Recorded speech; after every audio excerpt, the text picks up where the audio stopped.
තෙරුවන් සරණයි. නාවලපිටිය ශ්‍රී ගෞතම සම්බුද්ධ යෝගාශ්‍රමය සහ සම්බුද්ධ පියුම් YouTube නාලිකාව සංවිධානය කරන මෙම වන්දනා චාරිකාවේ දැන් අප පැමිණ සිටින්නේ රුවන්වැලිසෑ මහා රාජාණන් වහන්සේ අවියසටයි.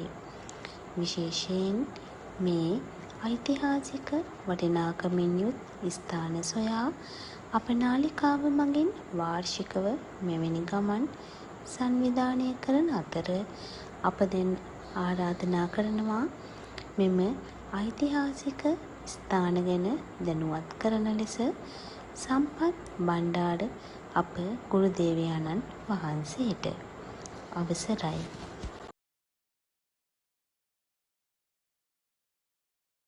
රත්නමාලි සෑරදුන් අභියසට මේ ආවේ. මේ ගැන පුංචි විවරණයක් කිරීම සඳහා අපේ ගුරුදේවයන් වහන්සේ දැන් මේ විවරණය කරයි. නිශ්ශබ්දව අහගෙන ඉන්න. හරි සාදු කියලා. හරි. සාධු සාධු සාධු මේ විදිහට කියන්න රුවන්වැලි මහා චෛත්‍ය වන්දනා කිරීම සඳහා සයින්සු යස්මින් සුගතස්ස ධාතු නිම්මාය රන්සුජ්ජල බුද්ධ රූපං සොන්නමාලීති පතීත නාමං වන්දා මහං තූප වරං මහග්ගං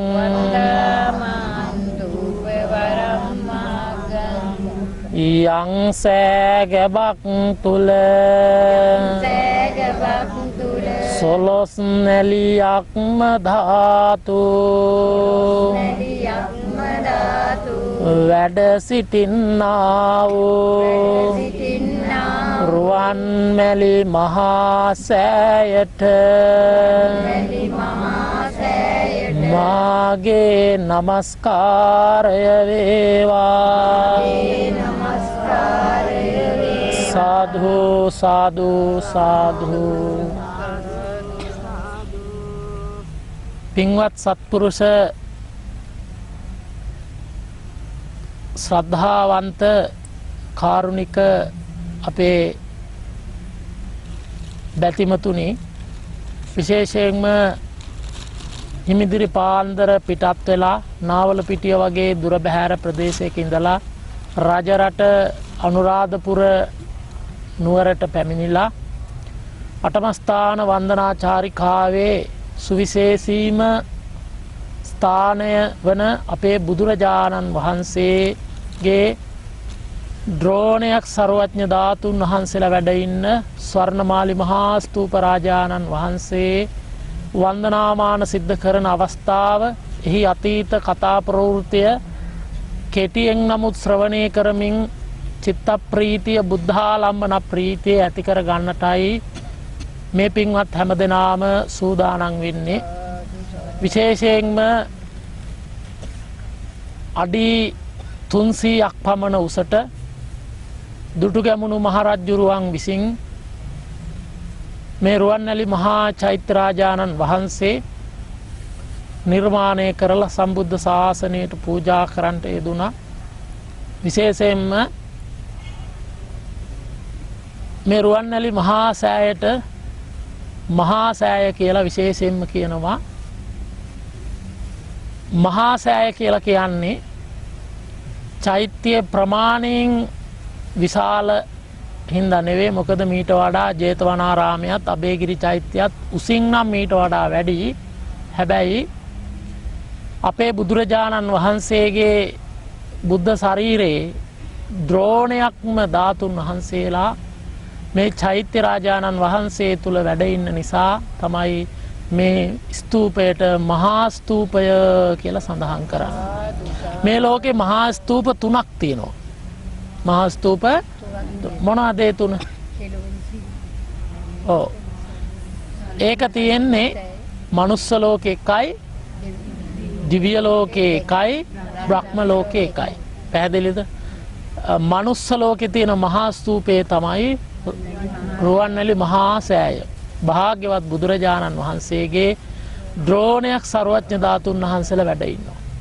මේ රුවන්වැලි මහා සෑය තියෙන තැනට කෙලින්ම උඩ අහසේ චුට්ටක්වත් එහා මෙහා වෙන්නේ නැතුව ඔය උඩ කොතට සමාන්තරවම උඩ අහසේ හරියටම මෙතන ඉඳලා ගත්තොත් යොදුන් 82000ක් යොදුනා කියන්නේ හැතැම්ම 16ක්. එතකොට හැතැම්ම 16වා 82000ක් උඩට යනකොට මුලින්ම තියෙනවා ඇතැම්ම 42000ක් යනකොට චාතුරු මහරජකේ, එතන ඉඳලා තවත් හැතැම් යොදුන් 42000ක් යනකොට තියෙනවා තාවතිංස. එතකොට යොදුන් 84000යි.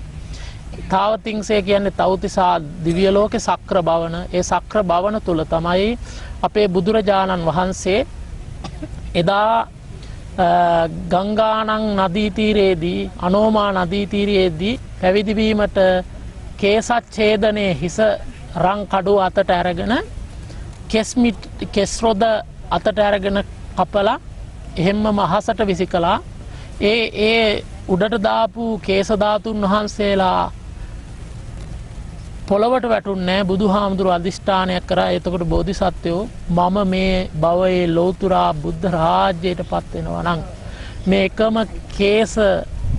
කෙස් ගහක්වත් බිමට නොවැටේවා කියලා අධිෂ්ඨාන කළ අහසට දහපුවාම මේ කේස ධාතුන් වහන්සේලා කෙලින්ම උඩ අහසට ඇදිලා යනවා. මේක බලාගෙන ඉන්නවා දෙදෙව්ලොවට අධිපති සක්‍ර දේවේන්ද්‍රයන් වහන්සේ. සක්දෙව් රජතුමා මොකද කරන්නේ? ධාතු කරඬුවක් ගෙනල්ලා මේ සිද්ධාර්ථ මහ බෝධිසත්වයන් වහන්සේගේ මේ කේස කලාපේ කරඬුවක තැන්පත් කරලා තවතිසා භවනට අරන් ගිහිල්ලා චෛත්‍යයක් නිර්මාණය කරනවා. සම්පූර්ණයෙන්ම ඒ චෛත්‍ය රත්තරණින් නිර්මාණය කරන චෛත්‍යයක්. ඒ තුල ඒ ධාතුන් නැත්නම් ඒ කේස ධාතුන් වහන්සේලා තැන්පත් කළා. මහ බෝධිසත්වයන් වහන්සේගේ කේස කලාපේ තැන්පත් කළා. ඒ තමයි සිළුමිණි සෑය. සිළුමිණ කියන්නේ කෙස් වලට. පසුව බුදුරජාණන් වහන්සේ පිරිනුවම් පෑවට පස්සේ උන්වහන්සේගේ දළදා වහන්සේ නමකුත් මේ චෛත්‍ය තැන්පත් කරලා තියෙනවා කියලා සඳහන් කරනවා. එහෙනම් මේ චෛත්‍ය කෙලින්ම උඩ අහසේ යොදුන් 84000ක් උඩට ගිය තැන තමයි සිළුමිණි මහා සෑය තැන්පත් වෙලා තියෙන්නේ කියලා සඳහන් කරනවා. එතන ඉඳලා තවත් කෙලින්ම උඩ අහසේ බ්‍රහ්ම ලෝකේ සලුමිණි සෑය මහා බ්‍රහ්මයා විසින් නිර්මාණය කළා. ඒ අර සිද්ධාර්ථ බෝධිසත්වයෝ අනෝමා නදී තීරයේදී අර උඩුකය වසාගෙන හිටපු සලුව අතට අරගෙන මම මේ භවයේ ලෞතුරා බුද්ධත්වයට පත් වෙනවා නම් මේ මගේ අන්තිම ශරීරය නම් බුදු වෙන බව නියත නම් මේ සලුව බිමට නොවැටේවා කියලා අහසට විසිකලා. ඒ සලුවත් හේම මහසේ පාවෙලා දිව්‍ය ලෝකවත් පහු කරන බ්‍රහ්ම ලෝකයට ගියා. මහා බ්‍රහ්මයා මේ බව දැකලා දා කරඬුවක් ගෙනල්ලා ඒ සලුව අරගෙන දා කරඬුවේ තැන්පත් කරලා තනිකර ඉන්ද්‍රනීල මාණික්කයෙන් මහා චෛත්‍යයක් හදලා පූජා කරා. ඒ බ්‍රහ්ම ලෝකයේ තියෙන මහා සෑය සලුමිණි මහා සෑ රදුන් වහන්සේ. එතකොට තුන් ලෝකයට බ්‍රහ්ම ලෝකයේ සලුමිණි සෑයත්, දිව්‍ය ලෝකයේ සිළුමිණි සෑයත්, මනුස්ස ලෝකයේ රුවන්වැලි මහා සෑයත් මේ එක කෙලින් අහසේ උඩට තියෙන්නේ. අපිට සිහි කරලා වන්දනා කරන්න පුළුවන් ආයි චුට්ටක්වත් වෙනස් වෙලා නැහැ. එතකොට පින්වත්නි මේ රුවන්වැලි මහා සෑය පිළිබඳව අති දීර්ඝ කතාවක් තියෙනවා. ඉතින් ඒ දීර්ඝ කතාව අපට කරන්නට වෙලාව නෙවෙයි. ලංකා පුත්‍ර තුන් සිංහලෙක්සේ සත් කරපු දුටුගැමුණු මහරජුරුවෝ පාරමී පුරාගෙන ආවා මේ ස්ථානයේ රුවන්වැලි මහා සෑය ඉදි කරන බවට. ඒ සඳහා බුදුරජාණන් වහන්සේ ධර්මාන කාලයේම උන්වහන්සේ සිහිපත් කළා මතු අනාගතයේදී මා පිරිනුවම් පෑවට පස්සේ මාගේ ශරීරයේ ඩෝණයක් සරුවඥ ධාතුන් වහන්සේලා ශ්‍රී ලංකා ද්වීපයේ රුවන්වැලි මහා සෑයේ පිහිටාවා කියලා අධිෂ්ඨාන කළා. ඒ වෙලාවේදී පිරිනුවම් පාන අවස්ථාවේ දෙදොලොවට අධිපති සක්‍රදේවේන්ද්‍රයන් වහන්සේට කතා කරලා කියනවා සක්‍රජතුමනි මාගේ ශාසනය පිහිටන්නේ ලංකාද්වීපේ පතිට්ටිස්සති දේවින්ද ලංකායම් මම ශාසන මගේ ශාසනයේ පිහිටන එකම රට ලංකාව නිසා ලංකාව ආරක්ෂා කරත්වා කියලා සක්‍රජතුමාට සක් දෙවිඳුන්ට මේ ලංකාද්වීපේ අපේ බුදුහාමුදුරුවෝ විසින්ම බාර දුන්නා. එතකොට බුද්ධ අධිෂ්ඨානෙන් මේ ස්ථානයට සර්වඥ ධාතුන් වහන්සේලා වෙන් වුණා. බුද්ධ පරිනිර්වාණයට පත් වුණා. බුදුරජාණන් වහන්සේ පරිනිර්වාණ පෑවට පස්සේ මල්ල රජදරුවන්ගේ උපවර්තන ශාල වනෝද්‍යානයේ ඒ ශ්‍රීදේ ආදාහනය කරාට පස්සේ ද්‍රෝණ කියන බ්‍රාහ්මණයා මුල් වෙලා භාග්‍යවත් බුදුරජාණන් වහන්සේගේ ධාතුන් වහන්සේලා ද්‍රෝණ 8කට බෙදනවා. දැන් ඒ 8 ද්‍රෝණයෙන් එක ද්‍රෝණයක් තමයි රුවන්වැලි සෑයේ තැන්පත් වෙලා තියෙන්නේ. එතකොට ඒ 8 ද්‍රෝණය වෙන් වුණාම බුදුරජාණන් වහන්සේගේ මව්පස ඥාතීන්ට කවුද? කෝලිය රාජ්‍යයට දෙව්දහනුවර කෝලිය රාජ්‍යයට එක ද්‍රෝණයක් ධාතුන් වහන්සේලා ලැබෙනවා. පසු කාලයේදී ඒ රෝහිණී නදිය අභියස තමයි මේ ද්‍රෝණයක් තැන්පත් කරලා මව්පස ඥාතීන් මේ ධාතු කරඬුව තැන්පත් කළ චෛත්‍යයක් ඉදි කරන්න. පසු කාලයේ බුදුරජාණන් වහන්සේ පිරිනුවම් පෑමෙන් පස්සේ අජාසත් රජුරුව මොකද කරන්නේ? මේ ධාතු අනාගතයේ තීර්ථකයන් මේ සර්වඥ ධාතු විනාශ කරනවා. ඒ ආරක්ෂා කරගන්න මොකද කරන්නේ? මේ සියලු ධාතුන් වහන්සේලා අජාසත් රජුරුව එකතු කරනවා. එකතු කරලා අර ද්‍රෝණ 8න් ද්‍රෝණ 7ක්ම එකතු කරලා රජගහනුවර වාල සංඝාට කියලා ඔය ඉන්දියාවේ ගිය කට්ටිය දන්නවා.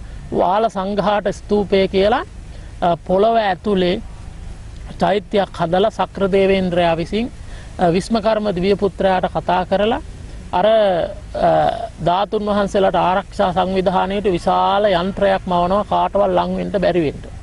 පසු කාලේ එතකොට එක ද්‍රෝණයක් ඉතුරු වුණා. ඒ මහා කශ්‍යප මහරහතන් වහන්සේ කියනවා රාමග්‍රාමයේ කෝලිය රාජ්‍යයේ රාමග්‍රාමයේ තියෙන ද්‍රෝණය ධාතුන් වහන්සේලා අනාගතයේ ලංකාද්වීපයේ රුවන්වැලි මහා සෑය තැන්පත් කිරීමට ඉතුරු කරලා ඉතුරු ධාතු තැන්පත් කරන්න කියලා. එහෙනම් මහා කශ්‍යප මහරහතන් වහන්සේත් අපේ ලංකාවට ඒ ධාතු කොටස වෙන් කළා.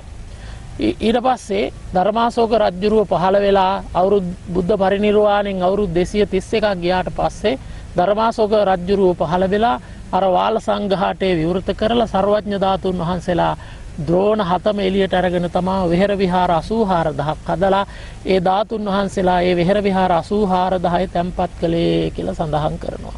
එතකොට අර රාමග්‍රාමයේ කියන්නේ කෝලිත රාජ්‍යයේ කෝලිත රාජ්‍යයේ ඒ රෝහිණී ගංගාව අභියස තියෙන රාමගාම චෛත්‍ය කියලා කියන්නේ අදටත් ඒ චෛත්‍ය තියෙනවා. හිමාල කන්දට විශාල වර්ෂාවක් ඇවිල්ලා ඒ අපේ මේ ලංකාවට ආපු දිත්වා වගේ විශාල වර්ෂාවක් ආවා. ඒ වර්ෂා ජලයෙන් රෝහිණී ගංගාවේ ජලයෙන් අර රෝහිණී ගංගා නදී තීරයේ තිබ්බ රාමගාම චෛත්‍ය දෙකට පැලුණා. දෙකට පැලුණාම ඒකේ තිබ්බ මේ ධාතු කොටසනේ දැන් රුවන්වැලි සෑයට තැන්පත් වෙලා තියෙන්නේ. වෙන් වෙලා තියෙන ඒ ධාතු කොටස කරඬුව එහෙම්මම අර ගංගා ජලයේ ගහගෙන යනවා. පහළට ගහගෙන යනකොට මහා කෙල නාරජ්ජුරුව මේක දැකලා එතුමා මේ කරඬුව අරගෙන ගිහිල්ලා නාගලෝකේ තැන්පත් කරලා නාගයන් වන්දනා කරනවා. දැන් ඊට පස්සේ ධර්මාශෝක රජුරුව ලංකාවට මිහිඳු මහරහතන් වහන්සේ වැඩම කරලා ලංකාව තුළ බුද්ධ ශාසනය පිහිටුවයින් පස්සේ කාලයක් ඇවෑමෙන් රෝහණ රාජ්‍යයේ කාවන්තිස්ස රජ්ජුරුවන්ගේ පුත්‍රයා වශයෙන් දුටුගැමුණු රජ්ජුරුව පහළ වෙනවා. දුටුගැමුණු රජ්ජුරුව තමයි මේ ස්තූපය නිර්මාණය කරන්න පාරමී පුරාගෙන ඉන්නේ. මිහිඳු මහරහතන් වහන්සේ ලංකාවට වැඩලා අවස්ථා කීපයකම මේ මහා විහාරයේ සීමා කරන අවස්ථාවේදීත් මේ ස්ථානයේ තමයි අනාගතයේදී දේවානම්පියතිස්ස රජුරුවන්ගේ මුණුබුරෙක් වන අභය මහරජු දුට්ටගාමිනී අභය කියලා මහරජෙක් විසින් මේ ස්ථානයේ ස්වර්ණමාලි කියලා ස්තූපයක් හදලා ධාතු තැන්පත් කරනවා කියලා විශාල ගල් කණුවක ලියලා තිබ්බා. මේ චෛත්‍ය තියෙන තැන ගල් කණුව තිබේ. ගල් කණුව දැන් මේ තාප්පෙන් එහා පැත්තේ නුග ගහයට හිටවලා තියෙනවා. අර ඒ සෙල් ලිපිය තියෙන ගල. ඉතින් පසු කාලයේ දුටුගැමුණු රජුරුව අර අපි මුලින් සිහිපත් කරපු විදිහට මේ වෙනකොට මහවැලි ගඟේ මෙහා පැත්ත පාලනය කරේ එළාර. ඉලින් එළාර සමග යුද්ධය වැඩලා යුද්ධයට පැමිණිලා යුද්ධේ ජයග්‍රහණය කරගත්ත කොහොම හරි රජරට රාජ්‍ය දුටුගැමුණු රජුරුව ආධිපත්‍යයට අරගත්තා. එතුමා ඒ රජරට රාජ්‍ය රාජ්‍යත්වයට පත් වෙලා මුලින්ම අර මිරිස් ව්‍යංජනේ ඒ ප්‍රශ්නේ විසඳ ගන්න මිරිසවැටි චෛත්‍ය හැදුවා. ඉන් පස්සේ ලෝවා මහා පාය හදලා පූජා කරා. රුවන්වැලි මහා සෑයත් මේ ඇත්තෝ දැන් ශ්‍රීමා බෝධියට යනකොට ඒ අතර තමයි මේ ලෝවා මහා පාය තියෙන්නේ. එයත් නිර්මාණය කරලා මෙහෙම ඉන්න අවස්ථාවේ මේ ගල් කණුව තුල තියෙන මේ කතාව දැනගන්න ලැබුණා. මේකට ඒ කාලේ නන්දන උයන කියලා කියන්නේ. මේ නන්දන උයන ගල් කණුවේ කොටලා තියෙනවා දේවානම්පියතිස්ස මහරජුරුවන්ගේ මුණුබුරෙක් වන දුට්ටගාමිනී අභය රජතුමා විසින් රුවන්වැලි මහා සෑය කියලා චෛත්‍යයක් මේ ස්ථානයේ ඉදි කරනවා. ඉතින් මාලිගාවේ රම්පත්වලත් ලියලා තිබ්බා ඒ කරුණුත් දැනගෙන අවසානයේදී දුටුගැමුණු මහරජුරුවෝ මේ ස්ථානයේ සර්වඥ ධාතුන් වහන්සේලා තැන්පත් කළ චෛත්‍ය හදන්නට සුබ නැකතක් බලාගෙන මහා විහාරික මහරහතුන්ගෙන් අවසර අරගෙන මේ ස්ථානයේ සුද්ධ පවිත්‍ර කරලා සුබ නැකතින් මුල්ගල ස්ථාපනය කළා. 96 කෝටියක් මහරහතන් වහන්සේලා මුල්ගල ස්ථාපනය කරන අවස්ථාවට වැඩම කර බවත් සඳහන් කරනවා. ඊට පස්සේ මෙහි කතා ප්‍රවෘත්තිය පාදමේ කතා ප්‍රවෘත්තිය කියන්න ගියත් පැය ගාණක් යනවා. ඉතින් කෙටියෙන් අපි සිහිපත් කරොත් පාදම නිර්මාණය කළා.